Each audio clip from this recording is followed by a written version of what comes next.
Thank you for the introduction. Today, I want to talk to you about one of my favorite books, the First Folio. As we prepare to celebrate next year the quadricentennial, I thought it would be helpful to have a refresher on the history of this important book. Of course, it is impossible to cover 400 years in a single presentation, and that is why I call this a short history, which is focused on 4 themes that I organized chronologically. Yes, I will be dipping my feet into the water here and there, and yes, some parts of my presentation will seem impressionistic, but by the end, I hope that what emerges is a story that many of you are already intuitively familiar with. I will talk about the players, John Heminges and Henry Condell, who are putatively responsible for collecting the plays. Then I will talk about Shakespeare's last editor, which is a critique of Nicholas Rowe, the so-called first biographer of the Stratford merchant. In a third theme, pure text, perfect exemplar, ideal copy, I look at how editors, booksellers, and bibliographers in their own ways strived for an ideal version of the First Folio. Lastly, I look at the science of the new bibliographers, which focuses on the material reconstruction of the First Folio. Shakespeare's first collection, comprising of 36 plays, was printed in a luxurious folio format, a very large book that was destined for the libraries of nobles and for the closets and book chests of lesser nobles, gentlemen, the clergy, physicians, and lawyers. Those who acquired a copy were the social influencers of their day and were represented across the confessional spectrum. Both Catholics and Protestants acquired copies. Typically, books of this size rested on their side, not standing in an upright position, as pictured here in the Folger collection. It was a substantially heavy object, intentionally designed for display, most suitable for presentations in social situations where 2 people or even more could view it together to bear witness and pay homage. Equally important is the fact that books in folio format were for elevated, serious subjects such as theology, heraldry, medicine, or law, not for the works of the lowly theater. Its format and preliminary section announces to the reader that Shakespeare is a canonized author. One of the perennial undercurrents running through the First Folio's history is latent authorship doubt. An encounter with the First Folio is by its very nature an encounter with authorship and doubt. A logical contradiction lies at the heart of the book's history. The reader is asked to look for the author in the plays, while suppressing the urge to look for an author in the preliminaries. To resolve this logical contradiction requires intervention and remediation, or what I call in this presentation fixing. Commentary on the First Folio is full of passion, curiosity, naivety, and above all doubt. 2 of the most quarrelsome subjects of the 18th century, subjects that come up again and again, were essentially commentaries on representations of the author as portrayed in the First Folio. Fascination at the author's learning his small Latin and less Greek, and secondly, doubt about the Drushut portrait. The history of the First Folio is a history of intervention and remediation to address these doubts. Let us look at the players, Heminges and Condell. The initial reader response to the First Folio was almost non-existent. One of the very few contemporary allusions to the First Folio was discovered in a private manuscript in 1922. In the Salisbury family manuscript, there is an 8-line poetic tribute believed to be written close to 1624 by Sir Henry Salisbury. To my good friends, Mr. John Heminges and Henry Condell, to you that jointly with undaunted pains vouchsafe to chant to us these noble strains, how much you merit by it is not said, but you have pleased the living, loved the dead. Raised from the womb of earth a richer mine than Cortes could with all his Castelline associates. They did but dig for gold, but you for treasure much more manifold. The discovery of this tribute to the players created a lot of excitement, because it coincided with the 300th anniversary. To fully appreciate the excitement, we must consider the literary history preceding the discovery. At the end of the 19th century, there was a paradigm shift on the view of the players and their role in the First Folio production. For 2 centuries, Heminges and Condell were harshly criticized. It was argued that they submitted manuscripts arbitrarily, that were mostly based on performances, and that these manuscripts were not immediately derived from Shakespeare's own hand. At the same time, it was believed, also erroneously, that very little to no editorial work was performed in preparing the texts for printing. However, these negative views changed radically beginning in the early part of the 20th century. One of the leading bibliographers at the turn of the century claimed the player's contribution, quote, deserves 10 times more recognition than it has received, end quote. It was at this time that the player's role was greatly enlarged to even include the task of editing the plays. Thus, the poetic tribute was discovered almost exactly at the same time of the player's exoneration. There were several events organized, and all the commentaries in 1923 referenced the Salisbury poem. However, none of the Orthodox scholars read the poem closely. There is a lot in this poem, but I'd like to draw your attention to 2 aspects. First, the writer expresses doubt about the player's role. How much you merit by it is not said.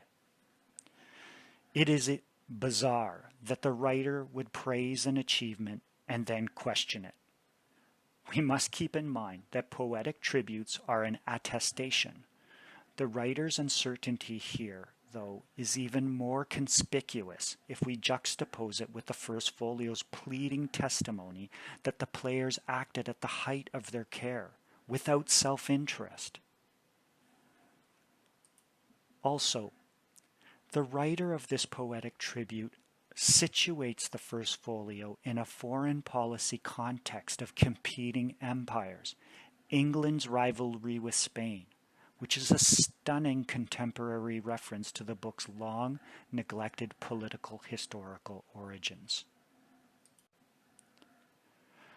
Aside from them being King's men, sharers, and part-time actors, what else do we know about the players? Here I have an early map of London, the Agus map, and I've enlarged one section of the city. Both the players raised large families in the St. Mary Aldermanbury parish and were buried there, highlighted in yellow. Heminges was a member of the Grocers' Company and was a sea coal toll keeper for the City of London and ran a tavern at the theatre. He was also known for running into legal trouble. Condell was born in the countryside, prospered as a merchant in London, and then invested in properties in the countryside, buying a large country home at Fulham in Middlesex. According to the Oxford Dictionary of National Biography, They prospered as businessmen and died wealthy. At death, Heminges is described as a man of property, and Condell is obviously a man of means. In the upper left corner here is the location of Jaggert's print shop at Aldersgate and Barbican, where the First Folio was printed. St. Paul's Churchyard is where the First Folio was sold, here in the lower left corner. The parish church's proximity to St. Paul's Churchyard is amazingly close, just a 9-minute walk. Yet there is no record of the players writing or editing or translating books. In 1923, there were many events celebrating the 300th anniversary of the First Folio. The beatification of Heminges and Condell reached its apogee at the London Shakespeare League's celebratory service of Thanksgiving, an event held in the Church of St. Mary, Aldermanbury. The church was subsequently destroyed by bombing in 1940, but the memorial survives, as pictured here. At this celebration, in the shadow of the players' memorial, an address was given by the Lord Archbishop of Canterbury, Lord Davidson of Lambeth. There exists no single letter of Shakespeare's, not one recorded conversation, no character of him drawn with any fullness by a contemporary. If such there were, we should be ceaselessly pressing it for more than it could carry. In lack of it, we are thrown on the presentiments which his pen left us, and it has become ours by means of what those stage comrades of his, those loyal and proven friends, deliberately did in saving them from destruction. We are their debtors. I want us to take a moment to consider the phrase here, pressing it for more than it could carry. Pressing it for more than it could carry. The Stratford man's attribution rests almost exclusively on the preliminaries in the First Folio, in particular the slippery references to the River Avon and Stratford. Pressing it for more than it could carry. There are 2 epistles undersigned by Heminges and Condell, but those letters were not written by them. Our understanding of the textual integrity of the plays, as presented in the First Folio, has matured over the centuries, especially in the 20th century when knowledge of the hand-press printing practices was brought to bear on the problem of textual transmission. Today, it is almost universally accepted that the plays were edited with great care and that the editors used several sources. Recognizing the quality of the accomplishment, orthodoxy has shifted their estimation of the players to the point that they are now considered, in some quarters, models of scholarly responsibility. Let's be clear, the individuals responsible for editing remains unknown. The assumption that the players edited the plays is unsubstantiated, and considering their biographies unlikely. It is doubtful they were even capable of the task, even if they wanted to or had the time. I think it is not a coincidence that the players' exoneration around 1900 occurred when debate about the Shakespeare mystery was flourishing. The players are integral, complementary pieces in the Stratford narrative. It is much easier to accept that a merchant from Stratford wrote the plays when homologues, men of similar background, property, and means, edited them. The Stratford man hoarded grain during famine. while Heminges counted sea coal for the City of London. The Stratford man prospered in London while investing in properties in the countryside, not unlike Condell. Apparently, all three of these merchants, in their spare time, produced a book of 36 plays representing the most sophisticated literature known in the English tongue without any one of them leaving a record showing an interest in writing, publishing, or editing. As printed, the plays confirm what is written in the preliminaries. The plays were prepared, quote, by the perfection, end quote, and were, quote, perfect of their limbs, end quote. In the context of preparing manuscripts or printed text for transmission into print, perfecting in the early 17th century is what we call today editing. On this slide, I provide a list of some possible candidates.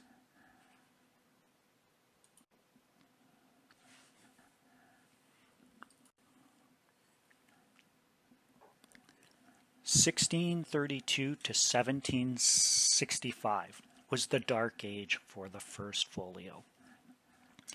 In 1632, the First Folio was succeeded by Charles I's Second Folio. The Second Folio pushed aside the First Folio, rendering it irrelevant, possessing no inherent value, for approximately 130 years. To fathom this length of time as we reflect on the last 400 years, for a third of its history, the First Folio was one of the most insignificant objects one can imagine. An old book. The earliest readers of Shakespeare's works preferred the newest editions. The Bodleian Library at Oxford University sold their copy to replace it with a newer edition, the third, in what is called deaccession. Despite a rumored scarcity of the Third Folio caused by the destruction of the Fire of London in 1666, the English diarist Samuel Pepys replaced his Third Folio with the Fourth Folio when the newer edition appeared. The First Folio's intrinsic value was not recognized until 1765 at the earliest. It was in the middle of the Dark Age for the First Folio that Nicholas Rowe's edition appeared. Rowe was a conventional editor and did not recognize the authority of the First Folio. Rowe is often called Shakespeare's first modern editor. We must keep in mind that Rowe was modern in the context of the contemporary debate of ancients versus moderns. For example, just a few decades later, Edward Capel and Samuel Johnson both refer to Rowe pejoratively as a modern. It was not necessarily a good thing to be called modern in the 1700s. Johnson, in a footnote to Twelfth Night in his edition, wrote derisively, quote, "The persons of the drama were enumerated with all the cant of the modern stage by Mr. Rowe." End quote. The word cant was an aesthetic and moral judgment. Rowe was a representative of the modern stage, which means he was a far cry from the quality recognized in ancient writers, including Shakespeare. In the domain of editing, the adjective modern has a more specific meaning and refers to the standardization of the spelling. However, modernized spelling did not begin with Rowe. The Second Folio contains numerous deliberate editorial interventions, including modernizing the spelling and syntax. Though, to a much lesser extent than the second, the lowly regarded Third and Fourth Folios also advanced modernization of spelling and syntax. The modernization of the Shakespeare text was an iterative process that preceded Rowe by at least 80 years and was a textual problem resolved by a coalition of editors up to Rowe and beyond. In addition to modernization, there were editorial interventions. Second Folio examples include correction of names throughout, especially classical names. Correction of printing errors, as in Judean into Indian. The Second Folio editor added even more stage directions in the comedy section. In their analysis of editing in the 17th century, Black and Shabar conclude that the second, third, and fourth folios are critical editions in exactly the same sense that Rowe's is a critical edition. And in particular, the editor of the second folio was the first of Shakespeare's editors, and not the least brilliant. Candidates for editing the second include Ben Jonson and John Milton.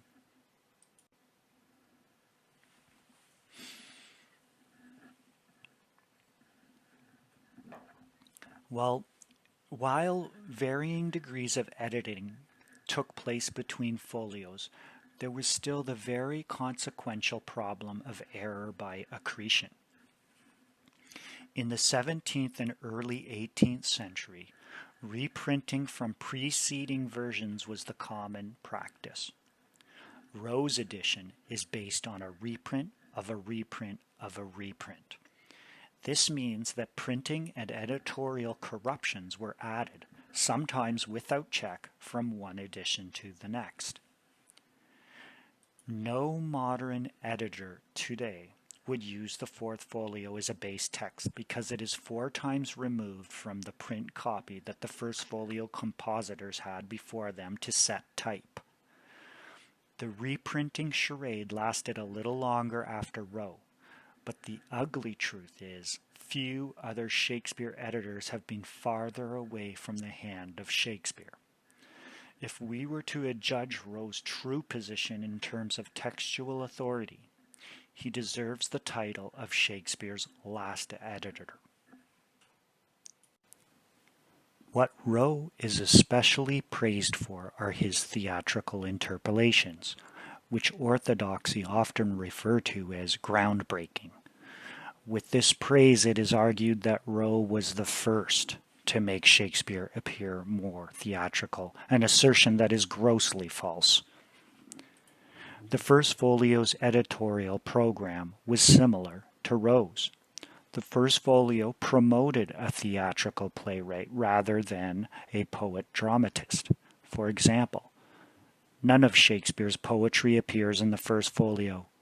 One of the priorities of the First Folio editors was to consult theatrical manuscripts when preparing print copy.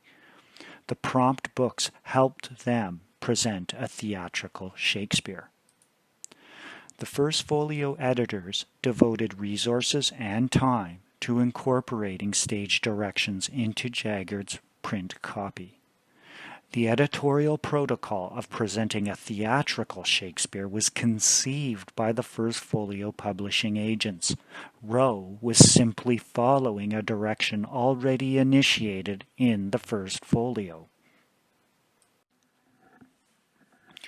Rowe's acclaim is also associated with his editions of dividing all the plays into acts and scenes, and for including dramatist persona at the beginning of every play. But here again, Rowe was following the First Folio's editorial ideal. The First Folio editors provided act divisions for 29 plays and scene divisions for 16 plays, and the actors' names for 7 plays.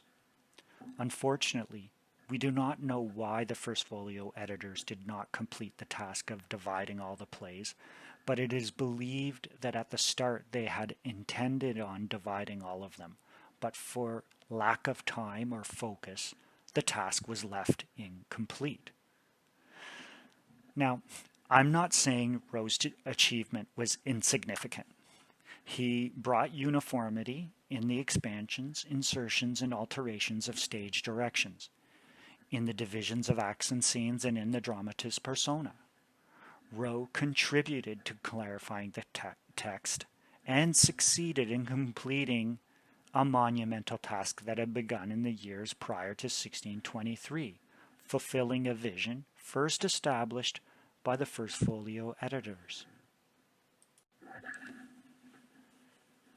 Let us not forget, Rowe is a cornerstone in the Stratfordian narrative. Not much different from relying on the corrupt Fourth Folio as a base text. Rowe had someone else look for the Stratford monument and a life of an author. His account is written drawing on materials gathered by the actor Thomas Betterton, who talked to residents of Stratford-upon-Avon. Rowe's role in the first traditional biography is not unrelated to his inflated reputation as an editor.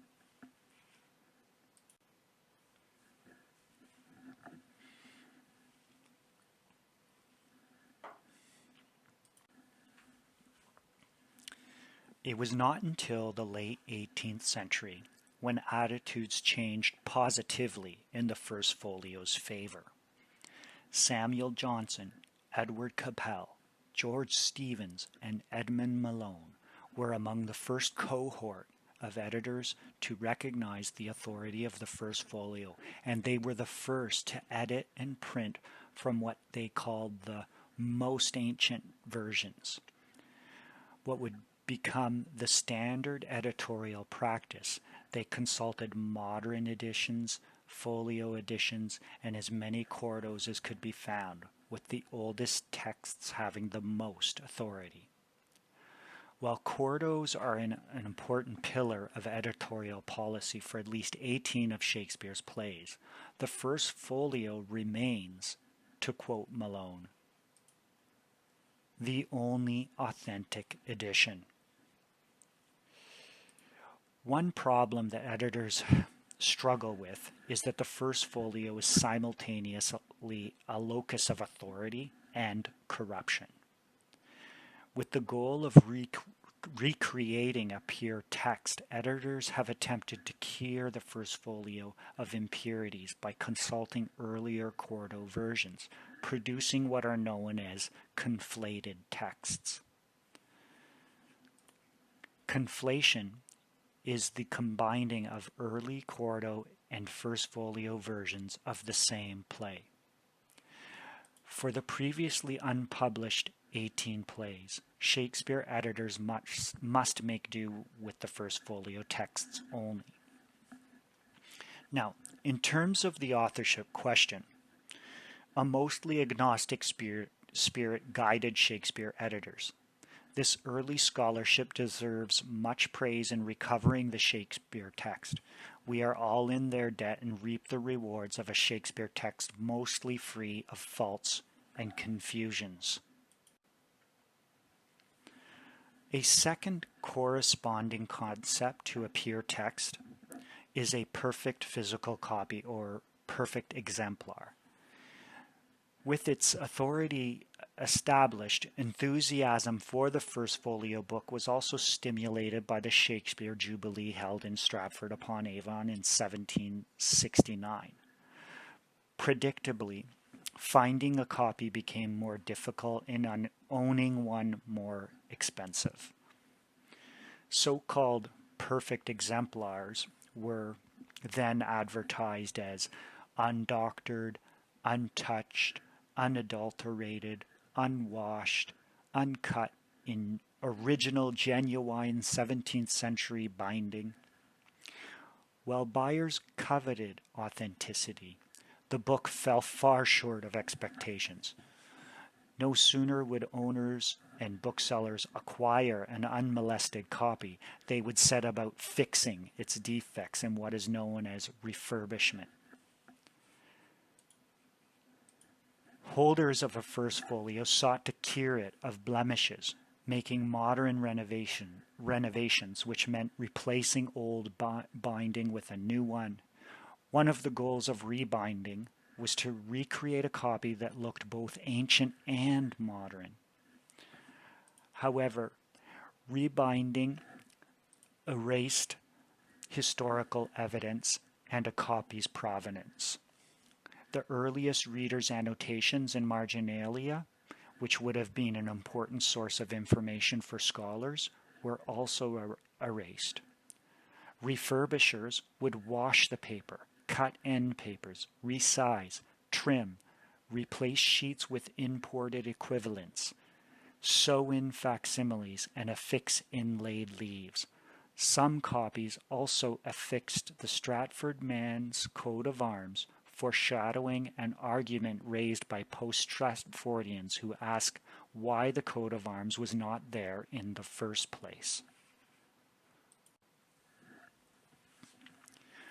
Beginning in the late 18th century, the first choir, or first gathering, comprising of the preliminaries section, was physically altered in refurbished copies, most often to make it fit into a Stratford narrative. Leaves in the preliminaries section were reordered during rebinding, with sheets sometimes split so that the leaves could be sewn into more desirable positions. These interventions have had a lasting impact on the discussions of what constitutes, in bibliographic terms, an ideal copy. An ideal copy is a bibliographic description of an imaginary perfect copy that is used for the purposes of cataloging and records keeping. To quote Fredson Bowers, "An ideal copy is that form of the book which the printer or publisher wished to represent the most perfect and complete form to leave his shop." Now, ideal copy is a historical reconstruction, but if the historical context of the book is unknown, it is impossible to reconstruct. I'd like to draw your attention to the image on the left here. This is a picture of the Norton facsimile, which is a material representation of an ideal copy. The first 19 pages in the Norton facsimile are in different sequential orders for the first edition of 1968 and the second edition of 1996. That means that the Folger Institute's successive chief First Folio curators, Charlton Hinman and Peter Blaney, did not agree on what constitutes an ideal copy. The root cause of the disagreement is that neither of them understood the historical context of the First Folio.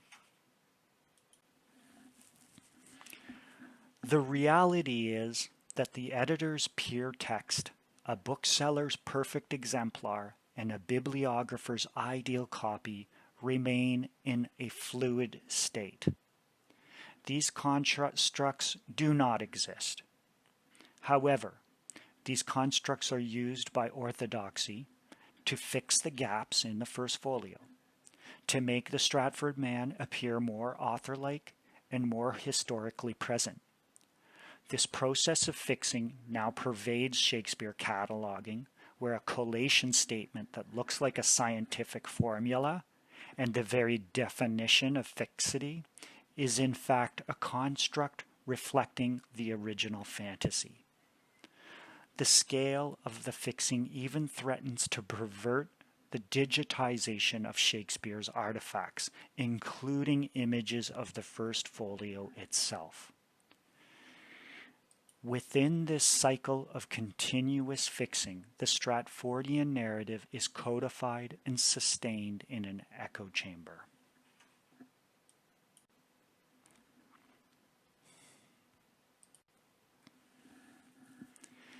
In the early part of the 20th century, there was a turning away from romanticism and expressive criticism.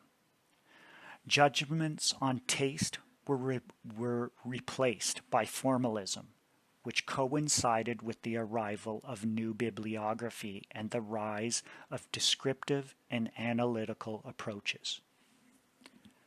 New bibliography adopted a more optimistic posture, which included abandoning the scapegoating of Shakespeare's printers and publishers.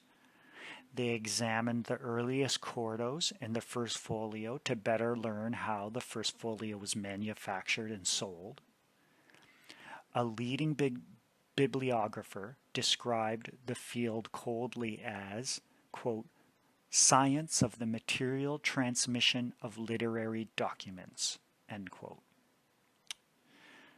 Even the older generation of critics parroted the new scientific optimism. Shortly before his death, one of the most romantic and most influential Orthodox scholars, Sidney Lee, claimed that he performed his First Folio census work in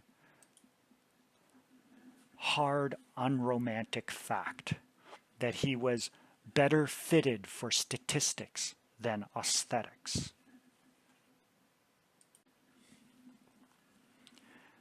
New bibliography focused on the First Folio's production and construction as a physical object by identifying typefaces, cancels or press variants, book format, paper and watermarks, chain lines, ink, printing method, binding age, signatures, catalogs, etc.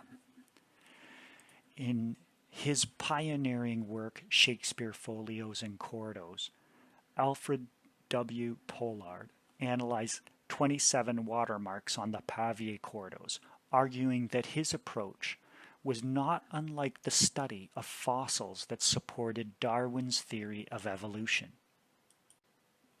Now, the First Folio was clearly the largest, most important fossil for testing the new approaches. The scientific investigation culminated with Charlton Hinman and the Hinman collator. The collator was an optomechanical device for comparing pairs of documents for differences in a text. Hinman isolated and tracked press variants, thereby revealing the printing schedule of the First Folio and the concurrent press work undertaken in Jaggard's print shop. Hinman contributed significantly to our understanding of when and how the book was manufactured, but not a word was devoted to the historical context of the publication or why it was produced in the first place. One aspect of the material reconstruction of the First Folio is the Jacobean book trade. In particular, new bibliographies focus on the cost of book production. Stationers are no longer called pirates. They are now, because of new bibliographers, positively revered, called commodities traders or a syndicate of businessmen. I would argue that the rehabilitation of stationers reminds us of the exoneration of the players Heminges and Condell. The earliest new bibliographers focused their energies almost exclusively on the Elizabethan and Jacobean theatre. What is not sufficiently recognized is that the authorship question was one of the primary driving forces behind the work conducted by the leading new bibliographers at the time, several of whom collaborated to argue that paleographic science supported their attribution of the handwriting to the Stratford man in the manuscript of Sir Thomas More, an argument I call handyism, because the belief that handy is Shakespeare's handwriting has a closer affinity with religion and Gnosticism than actual science. Moreover, new bibliography places the First Folio within a materialist framework, aligning the book with the Stratford businessman. It is a very elegant story indeed. The Stratford businessman sold property, the plays, to the shares of the company. After the Stratford man's death, shareholders of the playing company, businessmen cut from the same cloth, sold the property, the plays, to stationers who are members of an exclusive printing monopoly. Ignoring the social and political history insulates the Stratford man and negates the First Folio's true origin, which is located in King James's Spanish match policy.